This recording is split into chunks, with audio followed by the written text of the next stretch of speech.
इकडे आमचं ही बेश्रम आणलं इथं स्वीकारण्यासाठी साहेब तर नाही तर कोण कर्मचारी असेल तर त्यांनी येऊन सन्मानानं हे बेश्रम स्वीकारावं, नाहीतर मी रिकाम्या खुर्चीवर साहेबाला भेट देऊन जाणार. कक्ष प्रशासन अधिकारी कोण असतील त्यांनी जरी येऊन स्वीकारलं तरी चांगलं आहे.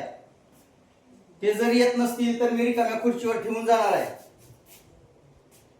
एक तर मागील 3 महिने झालं धाराशिव जिल्ह्यात 7,883 मेट्रिक टन खत युरिया गायब आहे.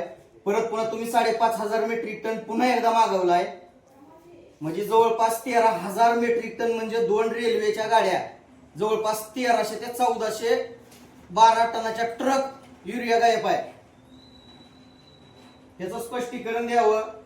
कक्ष प्रशासन अधिकारी असतील तर त्यांनी स्वीकारावं, नाहीतर मी रिकाम्या खुर्चीवर ठेवून जाणार आहे का कोण कार्यालयात कक्ष प्रशासन अधिकारी? चुलीत घाला ती पत्र तिकडे तसली. बरं तुम्हाला आंदोलन लागलं की जागी 3 पत्र देता बघा. कक्ष प्रशासन अधिकारी कोण आहे का? मी रीतसर निवेदन दिलेलं आहे.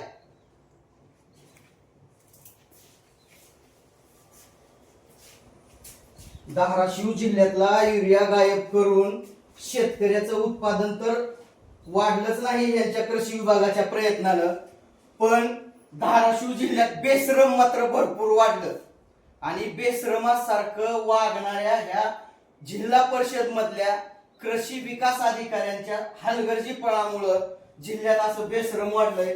त्याला बघू शकता या ठिकाणी फुलं सुद्धा आली ती. शेतकऱ्याचं उत्पादन मात्र घटलं, पण बेश्रमाला फुलापर्यंत बेश्रम आलं आणि बेश्रम वाढलं. बेश्रमासारख्या वागणाऱ्या बेश्रम कृषी अधिकाऱ्याचा या ठिकाणी जाहीर निषेध करत असताना मी आज यांच्या खुर्चीवर बेश्रम ठेवून या ठिकाणी जाहीर निषेध करतो.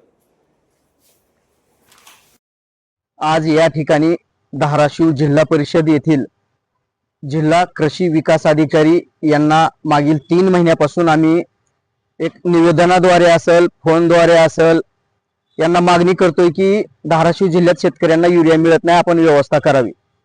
त्यानंतर सुद्धा यांच्याकडून कसल्याही प्रकारची व्यवस्था नाही. यांनी एक प्रेस नोट काढली, त्याच्यामध्ये 7,883 मेट्रिक टन खत शिल्लक आहे असं दाखवलं. 8,000 मेट्रिक टन खत शिल्लक असताना पुन्हा यांनी 5,000 मेट्रिक टन खत परत मागवलं. म्हणजे एकूण 13,000 मेट्रिक टन खत या धाराशिव जिल्ह्यात आलंय. म्हणजे जवळपास 2 रेल्वे गाड्या 1200 ते 1300 ट्रक 12 टनाच्या. आणि एवढा खत या जिल्ह्यात असताना 1300 ट्रक खत शिल्लक असताना शेतकऱ्याला खत मिळत नाही. कालचीच परिस्थिती रुईभर येथील एका शेतकऱ्यानं माझ्याकडे फोनद्वारे सुद्धा तक्रार केली किंवा मला खत मिळत नाही. ती मी त्यांची कॉल रेकॉर्डिंग सुद्धा यांना टाकून या ठिकाणी जाग आणण्याचा प्रयत्न केला, परंतु यांच्याकडून उडवडीची उत्तरं दिली जातात. माझं या ठिकाणी यांना स्पष्ट म्हणणं आहे किंवा तुम्ही शेतकऱ्यांना खत का देत नाहीत.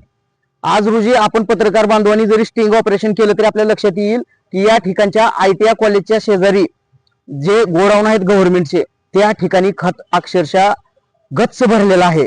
मग त्या ठिकाणी ठेवण्याचा उद्देश काय? आणि आज कित्येक दुकानात गेलं की दुकानदाराकडून यांना त्या ठिकाणी लिंकिंगद्वारे 1,500-2,000 हजाराचा खत घ्या म्हणून सांगितलं जातंय. त्याची सुद्धा मी यांच्याकडे तक्रार केली. खरं तर ही वास्तविकता दुकानदाराची काही चूक नाही. त्या RCF कंपनीचे जो कोणी एजंट आहेत या ठिकाणी काम करणारे त्यांच्या कंपनीचे, त्यांनी ही लिंकिंग लादली असं दुकानदार स्पष्ट सांगतात.